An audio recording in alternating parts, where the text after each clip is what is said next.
ಜೊತೆಗೆ ಲೋಕಸಭಾ ಎಲೆಕ್ಷನ್ ಹತ್ರ ಬರ್ತಾ ಇದೆ. ಬಿಜೆಪಿ ಜೆಡಿಎಸ್ ಗೆಲ್ಲಬೇಕು ಅಂತ ಹೇಳಿ ಮೈತ್ರಿ ಮಾಡ್ಕೊಂಡಿದೆ. ಈ ಮೈತ್ರಿ ವಿಚಾರಕ್ಕೆ ಸಂಬಂಧಪಟ್ಟಂತೆ ಇದೀಗ ಕೇಂದ್ರದ ಕಡೆ ಮಾಜಿ ಸಿಎಂ ಎಚ್.ಡಿ. ಕುಮಾರಸ್ವಾಮಿ ಅವರು ಮುಖ ಮಾಡಿದ್ದಾರೆ.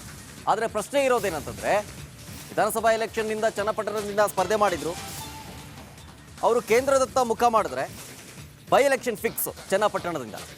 ಹೀಗಾಗಿ ಚನ್ನಪಟ್ಟಣ ಕ್ಷೇತ್ರದ ಮೇಲೆ ಸೈನಿಕ ಸಿ.ಪಿ. ಯೋಗೇಶ್ವರ್ ಕಣ್ಣಿಟ್ಟಿದ್ದಾರೆ. ರಾಷ್ಟ್ರ ರಾಜಕಾರಣಕ್ಕಿಂತ ರಾಜ್ಯ ರಾಜಕಾರಣದ ಮೇಲೆ ಹೆಚ್ಚು ಒಲವನ್ನು ಹೊಂದಿದ್ದಾರೆ. ಹೀಗಾಗಿ ಲೋಕಸಭೆಯಲ್ಲಿ ಮೈತ್ರಿ ಲಾಭವನ್ನು ಪಡೆಯೋದಕ್ಕೆ ಸಿ.ಪಿ. ಯೋಗೇಶ್ವರ್ ಪ್ಲಾನ್ ಮಾಡಿಕೊಂಡಿದ್ದಾರೆ. ಬೆಂಗಳೂರು ಗ್ರಾಮಾಂತರಕ್ಕೆ ಎಚ್.ಡಿ.ಕೆ ಅಭ್ಯರ್ಥಿ ಆಗೋದೇ ಸೂಕ್ತ ಅನ್ನುವಂತಹ ಮಾತು ಕೇಳಿ ಬರ್ತಾ ಇದೆ.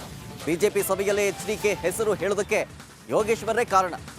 ಎಚ್.ಡಿ.ಕೆ ಕೇಂದ್ರಕ್ಕೆ ಹೋದ್ರೆ ಚನ್ನಪಟ್ಟಣದಲ್ಲಿ ಹಿಡಿತ ಸಾಧಿಸುವುದಕ್ಕೆ ಪ್ಲಾನ್ ಅನ್ನ ರೂಪಿಸಿಕೊಳ್ತಾ ಇರೋದು. ಹೀಗಾಗಿ ಕೇಂದ್ರದತ್ತ ಒಂದ್ ಕಡೆ ಮಾಜಿ ಸಿಎಂ ಎಚ್.ಡಿ. ಕುಮಾರಸ್ವಾಮಿ ಅವರು ಮುಖ ಮಾಡಿದ್ರೆ ಚನ್ನಪಟ್ಟಣದಲ್ಲಿ ಬೈ ಎಲೆಕ್ಷನ್ ನಡೆಯುತ್ತೆ. ಆ ಬೈ ಎಲೆಕ್ಷನ್ ಮೇಲೆ ಸಿ.ಪಿ. ಯೋಗೇಶ್ವರ್ ಕಣ್ಣಿಟ್ಟಿದ್ದಾರೆ. ಇದ್ರ ಬಗ್ಗೆ ಹೆಚ್ಚಿನ ಡೀಟೇಲ್ಸ್ ಕೊಡ್ತಾರೆ ನಮ್ಮ ಪ್ರತಿನಿಧಿ ಮಾದೇವಸ್ವಾಮಿ ನೇರ ಸಂಪರ್ಕದಲ್ಲಿ. ಮಾದೇವಸ್ವಾಮಿ, ಕೇಂದ್ರದತ್ತ ಮುಖ ಮಾಡ್ತಾ ಇದ್ದಾರೆ ಮಾಜಿ ಸಿಎಂ ಎಚ್.ಡಿ. ಕುಮಾರಸ್ವಾಮಿ ಅನ್ನೋ ಮಾತುಗಳು ರಾಜ್ಯ ರಾಜಕೀಯ ಪಡಸಾಲೆಯಲ್ಲಿ ಕೇಳಿ ಬರ್ತಾ ಇರುವಂಥದ್ದು. ಲೋಕಸಭಾ ಎಲೆಕ್ಷನ್ ಅಲ್ಲಿ ಗೆಲ್ಲಬೇಕು ಅನ್ನೋ ನಿಟ್ಟಿನಲ್ಲಿ ಬಿಜೆಪಿ ಜೆಡಿಎಸ್ ಮೈತ್ರಿ ವಿಚಾರಕ್ಕೆ ಸಂಬಂಧಪಟ್ಟಂತ ಆಗ್ತಾ ಇರೋ ಡೆವಲಪ್ಮೆಂಟ್. ಅವರು ಆ ಕಡೆ ಹೋದ್ರೆ ಚನ್ನಪಟ್ಟಣದಲ್ಲಿ ಬೈ ಎಲೆಕ್ಷನ್ ಫಿಕ್ಸ್. ಹೀಗಾಗಿ ಚನ್ನಪಟ್ಟಣ ಕ್ಷೇತ್ರದ ಮೇಲೆ ಸಿ.ಪಿ. ಯೋಗೇಶ್ವರ್ ಕಣ್ಣಿಟ್ಟಂತೆ ಕಾಣಿಸ್ತಾ ಇದೆ. ಏನೆಲ್ಲ ಡೆವಲಪ್ಮೆಂಟ್ ಆಗ್ತಾ ಇದೆ?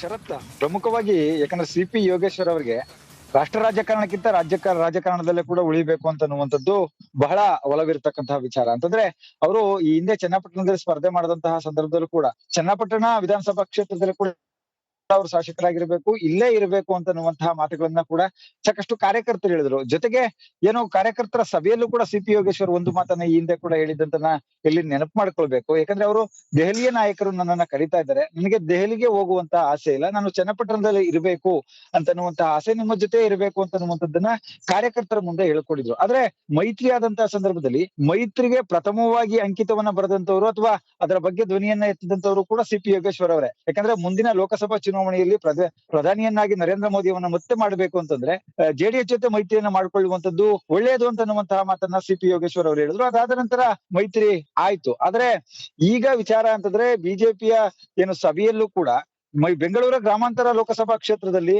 ಡಿ.ಕೆ. ಶಿವಕುಮಾರ್ ಅವರನ್ನ ಎದುರಿಸಲಿಕ್ಕೆ ಯಾರು ಸೂಕ್ತವಾದಂತಹ ಅಭ್ಯರ್ಥಿ ಅನ್ನುವಂತಹ ವಿಚಾರ ಬಂದಂತಹ ಸಂದರ್ಭದಲ್ಲಿ ಸಿ.ಪಿ. ಯೋಗೇಶ್ವರ್ ಅವರ ಹೆಸರು ಕೂಡ ಕೇಳಿ ಬರುತ್ತೆ. ಆದ್ರೆ ಸಿ.ಪಿ. ಯೋಗೇಶ್ವರ್ ಅವರನ್ನ ನಯವಾಗಿ ಅದನ್ನ ತಿರಸ್ಕಾರ ಮಾಡಿ ಎಚ್.ಡಿ. ಕುಮಾರಸ್ವಾಮಿ ಅವರನ್ನ ಈ ಕ್ಷೇತ್ರದಲ್ಲಿ ಅಭ್ಯರ್ಥಿನ ಮಾಡಬೇಕು ಅಂತನ್ನುವಂತಹ ತಮ್ಮ ಅಭಿಪ್ರಾಯವನ್ನ ಕೂಡ ವ್ಯಕ್ತಪಡಿಸ್ತಾ ಇದ್ದಾರೆ. ಇದರಲ್ಲಿ ಸಿ.ಪಿ. ಯೋಗೇಶ್ವರ್ ಅವರ ಒಂದು ತಂತ್ರಗಾರಿಕೆ ಏನಂತಂದ್ರೆ, ಏನಾದ್ರೂ ಎಚ್.ಡಿ. ಕುಮಾರಸ್ವಾಮಿ ಅವರು ಲೋಕಸಭೆಗೆ ಹೋದಂತಹ ಸಂದರ್ಭದಲ್ಲಿ ಚನ್ನಪಟ್ಟಣ ವಿಧಾನಸಭಾ ಕ್ಷೇತ್ರದಲ್ಲಿ ಬೈ ಎಲೆಕ್ಷನ್ ಮಾಡ್ಬೋದು.